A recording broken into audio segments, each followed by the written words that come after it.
با بە هەموو هێزمانەوە پشتیوانی بکەین لە بزوتنەوەی بەفرامباری 1404 ئێران لە 8مین ڕۆژی ناڕەزایەتیدا. شەپۆلی نوێی ناڕەزایەتیەکان لە ئێران کە ڕۆژی حوتی بەفرامباری ساڵی 1404 دەستی پێکرد ئێستا پێیناوەتە 8مین ڕۆژی خۆیەوە. ئەم ئاخێزە کە لەسەر بەستێنی قەیرانێکی قوڵی ئابووری و دارمانی ڕیال هاتووەتە ئاراوە پانتایی جوگرافیایی بەرچاوی لە خۆ گرتووە و لەگەڵ کاردانەوەیەکی سەرکوتگەرانەی توندی ڕژیم بەرەوڕوو بۆتەوە. بە پێی زانیاریەکان خۆپشاندانەکان تا ئێستا 46 شاری 22 پارێزگای وڵاتی گرتوتەوە.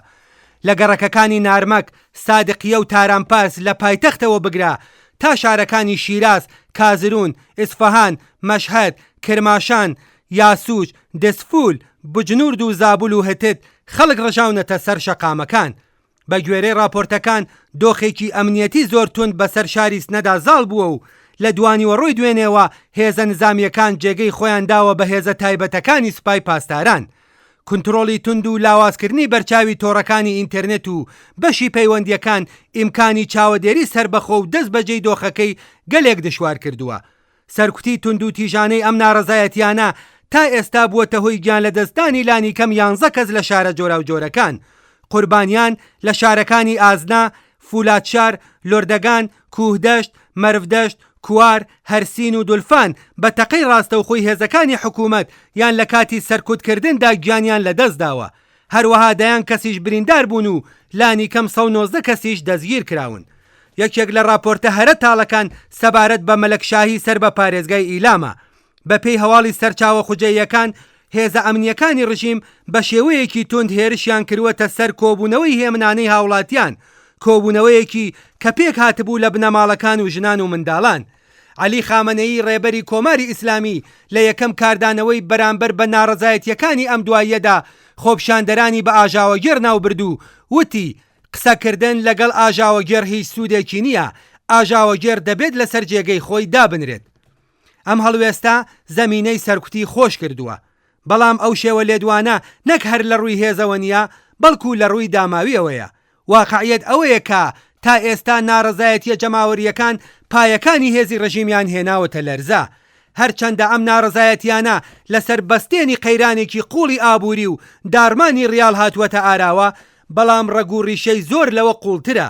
هەژاری و نایەکسانی لە ڕادەبەدەر بە پارەکردنی پەروەردا، سەرکوتکردنی سیستەماتیکی فەزای زانکۆ، ستەمی چینایەتی و جەندەری و هەروەها قەیرانە ژینگەیەکان بە تێگرا ڕۆڵیان هەبووە لە شکلگرتنی ئەم ئاخێزەدا. لە زانکۆکانی تاران، بەهەشتی، عەلامە، عیلم و سەنعەت و هەروەها زانکۆی تەربیەت مودەڕیس کۆمەڵێک لە چالاکانی خوێندکاری لە بەیاننامەیەکی هاوبەشدا وێڕای جەختکردنەوە لەسەر ڕۆڵی مێژووی زانکۆ لە خەبات لە دژی ستەم و سەرەڕۆیی هەڵوێستێکی ڕوونیان دەربڕیوە. ئەوان بە دروشمی نە پەهلەوی، نە ڕێبەری، ئازادی و بەرابەری و نە کۆماری ئیسلامی، نە پاشایەتی و نەموجاهید هەرسێکیان ڕەت کردوتەوە. ئەم خوێندکارانە کە خۆیان بە درێژەی نەریتی ئازادی خوازانەی بزوتنەوەی خوێندکاری لە سەردەمی پەهلەویەوە تا ئێستا دەزانن، بەوە بیرهێنانەوەی ئاخێزی ژن، ژیان، ئازادی، خوازیاری هاودەنگی و یەکگرتن لە دەوری ئازادی، یەکسانی و ڕزگاربوون لە هەر چەشنە دیکتاتۆریەک بوون. ئەوان زانکۆ بە ناوەندی پەیوەندی نێوان بۆچوونە جۆرا و جۆرەکان دەزانن.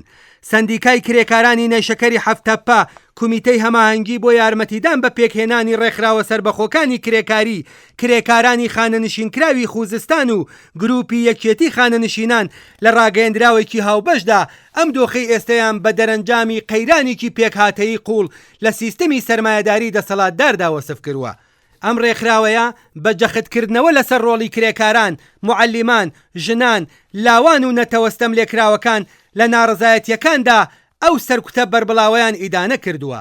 ئەوان بە دروشمی با یەکگرتوو بین، ڕێکخراو بین و چارەنووسی خۆمان بگۆڕین، جەخت لەوە دەکەنەوە کە بەبێ ڕێکخراو بوون و یەکڕێزی هێزە پێشکەوتن خوازەکان بوونی استراتێژێکی ڕوون و خۆڕێخستنی کرێکاران و ڕۆشنبیرانی پێشکەوتن خواز هیچ بزافێکی شۆڕژگێرانە سەرکەوتن بەدەست ناهێنێت.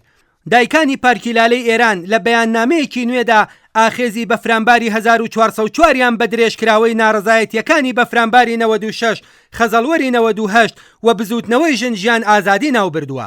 ئەوان بەخستنە ڕووی ناوی ژمارەیەک لە گیانبەخکردوانی ئەم دواییە سەرکوت و کوشتاری خۆپشاندەرانیان بە توندی ئیدانە کردووە. ئەو دایکانە هەش داواکاری سەرەکیان خستوەتە ڕوو کە بریتین لە ئازادی بێشەرت و مەرجی زیندانیانی سیاسی و عەقیدەتی، هەڵوەشانەوەی سزای لە سێدارەدان و جۆرەکانی تری توندوتیژی دەوڵەتی، دادگایکردنی ئاشکرای بڕیاردەران و بەڕێوەبەرانی سەرکوت، ئازادی ڕادەربڕین و جلوبەرگ، مافی ناڕزایەتی و پێکهێنانی ڕێکخراوی سربەخۆ، نەهێشتنی هەڵاواردن و جیایی دین لە دەوڵەت. بەڵام هۆشداری گرنگی دایکانی پارکی لالە سەبارەت بە مەترسیەکانی دیکتاتۆریەتی نوێیە. ئەوان جەخت لەوە دەکەنەوە کە پشتبەستن بە دەستێوەردانی دەرەکی دەتوانێت ئێران بە چارەنووسێکی هاوشێوەی وڵاتەکانی وەکو ئەفغانستان و عێراق دووچار بکات. ئەوەی لە بەیاننامەی هێزە کۆمەڵایەتیە جۆرا و جۆرەکاندا بەرچاو دەکەوێت بریتیە لە یەکگرتوویەکی بابەتی سەرەڕایبوونی ئەدەبیاتێکی هەمە چەشن. خوێندکاران بە جەختکردنەوە لەسەر ڕزگاربوون لە دەست هەر چەشنە دیکتاتۆریەک، کرێکاران بەشیکاری چینایەتی و جەختکردنەوە لەسەر قەیرانی پێکهاتەیی سەرمایەداری و دایکان بە جەختکردنەوە لەسەر مافی مرۆڤ و هەڵوەشانەوەی سزای لە سێدارەدان، هەمویان جەخت لەسەر مافی ناڕزایەتی و پێویستی خۆبواردن لە سەرکوتی تونند و تیژانە دەکەنەوە.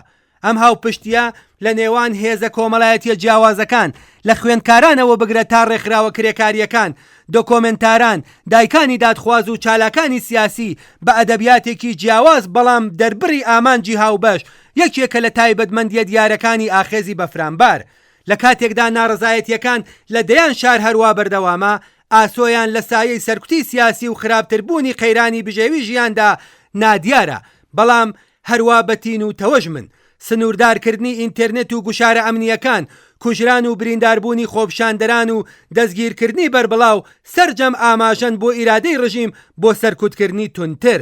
بەڵام هەروەک مێژوو نیشانی داوە، سەرکوت هەرگیز نات